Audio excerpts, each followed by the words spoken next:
دادگاه شهری روتردام در هلند یک جوان 31 ساله تاجیک را با گناه عضویت و دعوت دیگران به صف سازمان تروریستی دولت اسلامی به 5.5 سال زندان محکوم کرده است. در حکم دادگاه که روز 21 ایول صادر شد، این شهروند تاجیکستان را به آن گناهکار دانستند که عضو شاخه خراسانی داعش بوده، قصد داشته است برای این گروه هر قدر که تواند پول جمع آورد و دیگران را هم به صف این گروه جلب کند. به قول مفتشان، جوان تاجیک به یک افسر پلیس که خود را افراطی وانمود میکرده است گفته است که میخواهد خودش هم جهاد کند.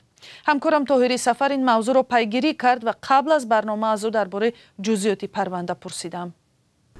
اول باید بگوییم که نام او را بنابر قانون و قاعده‌های هلند آشکار نکردند و فقط سال تولدش را آوردند که 1994 ثبت شده است.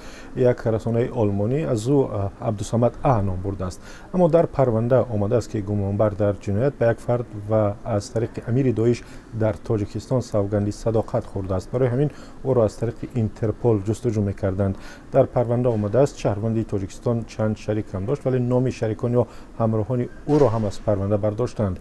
به اطلاع مفتشان، شهروند تاجیکستان سال 2012 برای کار به روسیه رفته است و او را سال 2017 در ترکیه با اتهام سفر به سوریه و پیوستن به داعش دستگیر کرده و از آنجا راندند. ماه سپتامبر سال 2019 شهروند تاجیکستان را در قلمرو اوکراین دستگیر کردند و بعد از 5 ماه آزاد شده است. و گفته مفتشان، جوان تاجیک در این مدت هم با چند فرد که بعدا برای حمایت از تروریسم محکوم به زندان شدند ارتباط را نگه می داشت. بعد از مدت کوتاهی از آغاز جنگ روسیه در اوکراین در ماه فوریه سال 2022 این شهروند تاجیکستان با همسرش از طریق لهستان به آلمان و سپس به هلند آمدند و در اینجا از ماه مارس سال 2022 اجازه اقامت گرفتند.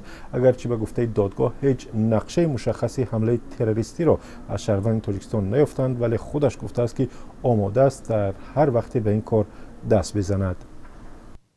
از همکارم همچنین درباره نظر وکیل دفاع شهروند تاجیکستان پرسیدم که برای رد کردن ادعاهای مفتشان چی وجه و دلیل پیش آورده است. با قول وکیل دفاع شهروند تاجیکستان، خود جریان فرستادن پنهانی افسر پلیس برای گرفتن اطلاع از شهروند تاجیکستان مخالف با قانون‌های هلند صورت گرفته است. وکیل دفاع گفته است افسر پلیس که خود را افراطی وانمود میکرد سبب اظهارات افراطگرایانه جوان تاجیک شده است و مقامات انتظامی در اینجا غیر قانونی رفتار کردند. ولی دادگاه گفته است که این ادعا درست نیست و جوان تاجیک برعکس ضمن مکالمه ها خودش سر جهاد و کمک به برادران و خواهران داعش صحبت میکرد. جوان تاجیک را پس از گزارش خدمات مخصوص هلند درباره فعالیت‌های شبهه برانگیز او ماه ایول سال 2023 دستگیر کردند. مقامات هلند آن زمان گفتند که جوان 29 ساله تاجیک و همسرش زن 31 ساله از قرقیزستان را دستگیر کردند و مرد تاجیک و عضویت در سازمان دولت اسلامی متهم می شود. همسر او را دیرتر رها کردند. این بار اول نیست که زادگان تاجیکستان در اروپا با گناه تروریسم به زندان می روند.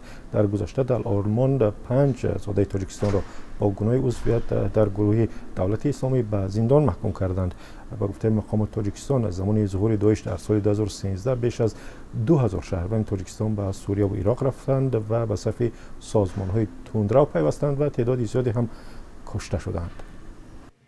تشکر از همکارم طاهری سفر. بینندگان ارجمند، تفصیلات بیشتر این حادثه را در سامانه رادیوی آزادی پیشکش شما خواهیم کرد.